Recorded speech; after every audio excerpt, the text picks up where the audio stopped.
Why do we always lie to ourselves? We convince ourselves of things that are not true, and we do this because it's uncomfortable. Today, there is a really interesting concept, and it is called cognitive dissonance theory. And it essentially talks about the process, the mental gymnastics people go through when their behaviors, the things that they're doing, do not line up with their beliefs. I believe if I tell you, I believe, or yeah, if I believe that I shouldn't eat sugar, that's going to be the primary example I use during this episode, that sugar is bad for me, which I definitely believe that. But then I go out and I eat a Snickers bar. How are you supposed to reconcile with that? Because if I think I'm a good person and that, I take care of myself, then how did I just eat a Snickers bar if I take care of myself and if I'm a good person? And so you have to come up with some way to cope with that. So I could either I could do one of four things here. So I can either change my thoughts about the action. I can say, oh, it's okay. Snickers aren't really that bad for me. Like there's only a little bit of sugar. Next, I can change my behavior. I can stop eating Snickers bars, and then it's resolved. I've got cognitive harmony when my beliefs and actions are lined up. Or I can add a thought. I can say, sugar is bad for me. I know it's bad, but other people eat it and I exercise a lot, so it's okay. But that doesn't change that the sugar is still bad for you. And then the fourth thing people do is trivialization. Someone will say, oh, it's a trivial matter. Like it doesn't matter. So this is when, let's use sugar again for an example. They might say, oh, yeah, sugar is bad for me, but, honestly, I don't really care. And they'll convince themselves, or I'll convince, not me, I don't eat sugar anymore. People would convince themselves that this behavior is, it's okay. And it's fine because they're doing it. And it's uncomfortable to accept that you are doing something that is not beneficial to you. It's uncomfortable to accept that the behaviors you're taking are essentially destroying your life. And so there's something else I'll see people do a lot. And, myself included in this. I was researching this stuff for this episode, looking at, YouTube videos, looking at the origin of, when it officially had a name on it, of cognitive dissonance theory. And I was just thinking, I do this in my life so often, and it bugs me because I was looking at those processes people go through, and, in other things in my life that I want to change, I will do that to take care of the discomfort of knowing that I'm not acting the way that is going to improve my life. I'm not respecting myself. And so I'll go through those processes. I'll change my thoughts. I'll add a thought. I'll trivialize it. And optimally, I'll change my behavior. But it's, it calls people out, the cognitive dissonance, because you can see exactly the mental gymnastics, exactly the things you're convincing yourself of that are not true in order to feel good about yourself. And a lot of society these days seems to be built up on feeling good about ourselves, because if I do something about it, I eat sugar. Well, I don't, but let's say someone eats sugar and they know it's bad for them. Dude, you cannot tell me a Snickers bar is healthy. Like, come on. They know it's bad for them, but all of their friends are also doing it, and all of their friends know it's bad for them, but, they all rationalize, they all make it make sense to themselves by saying, oh, everyone else does this, so it must be okay. But it's not okay. It bugs me. And so then when the voice is telling you that you're not treating yourself well, when the voice is, that inside part of you that wants to be better and knows you can be better, and you're sitting alone with yourself and you have to face it, people don't want to do that. People don't want to look at how their behaviors are not matching what they actually want to be, who They know they can be better, but they don't want to face that. And so you know what they do? I don't have my phone with me, but they get on their phone and they watch videos. I'm talking from experience here.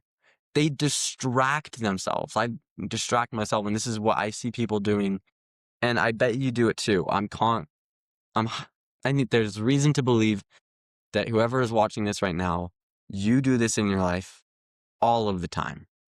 That you distract yourself to take away that discomfort of knowing you're not treating yourself right. And in society, consuming content has become a huge thing because it's the distraction, the entertainment industry, all of this saying, hey, come over here, look at this. Go party, go hang out with your friends, go just do anything to take your mind off of yourself. Do anything so that you don't have to care about that anymore. And I do it too. I'm going to give you an example of about 2 months ago, I had gotten so lazy with my sleep discipline. And like 2 weeks before that, I was completely locked in. Like I was a professional sleeper, I would say. I didn't get paid for it, but for 2 weeks, about maybe even a month, I would stop eating at 5, and then I would be in bed at 9, and I would wake up at the same time every day. Even on the weekends, I was phenomenal at this. And then somehow, there was one night when I decided I was sick. That's what it was. I was sick, and I was like, maybe it would be best if I sleep in today. And so I convinced myself that was a good thing. I had ChatGPT convince myself. I helped convince me. And so I get in bed, and I turn off the alarm clock, and I sleep, and I still woke up actually at 5:20.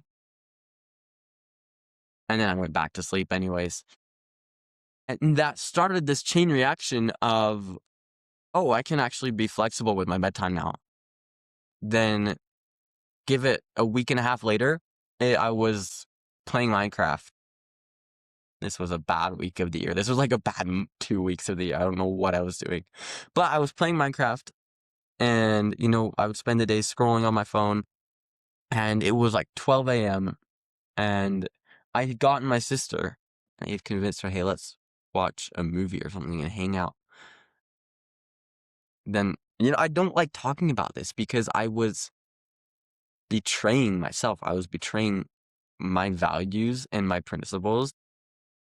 And so saying exactly what happened is not comfortable. But if I don't face the discomfort, what's going to happen? So my dad walks in and he is like, so did you change your bedtime, or did you, are you like trying out something new or something? He said something that essentially called out my poor behavior. And, it was indirectly, but it still did, because we both knew that I had higher standards than that, but I wasn't keeping to them. And the question is why? And so then what I did is, I think it's change thought or something, is I had already pre-thought of this, is I knew it would be uncomfortable if anyone asked me why I was staying up late, but at the time I chose comfort, and I chose, being on my phone, playing video games, doing the things that are easy and take no effort. And so I said, oh, I'm just spending some time with them. I'm just hanging out with my little sister. And I got very defensive because, I've got this theory. I'm sure someone else has thought of this before, but everyone believes that they're a good person, right? And that they treat themselves well. And so as soon as my dad, pointed out, hey, you're not treating yourself well, I immediately defended, and I immediately said, no, I am, and here's why. But I wasn't. And do this so much. You do it. I imagine do it. Dude, if you don't do this, I want to be your friend. I want to be friends with people like you. I want to end with a scripture.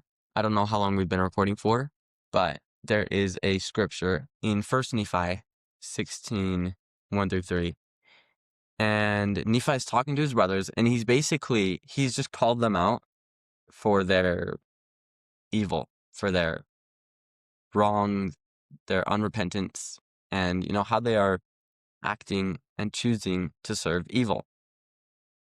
And then they respond And here's what it says. And now it came to pass that after I, Nephi, had made an end of speaking to my brethren, behold, they said unto me, Thou hast declared unto us hard things, more than we are able to bear.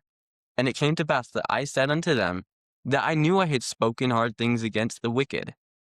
Dude, according to the truth. It says, for it cutted them to the very center. And that's what it feels like when someone, whether it be yourself or a peer, they call out your poor behavior. It hurts, right?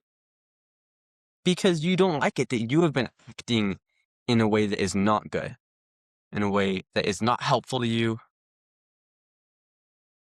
But if you're not living in cognitive dissonance, if you're not experiencing it, and you're actually just doing the things that are good, and you're doing the things that are helpful to you, then you're not going to experience that. Just live in righteousness.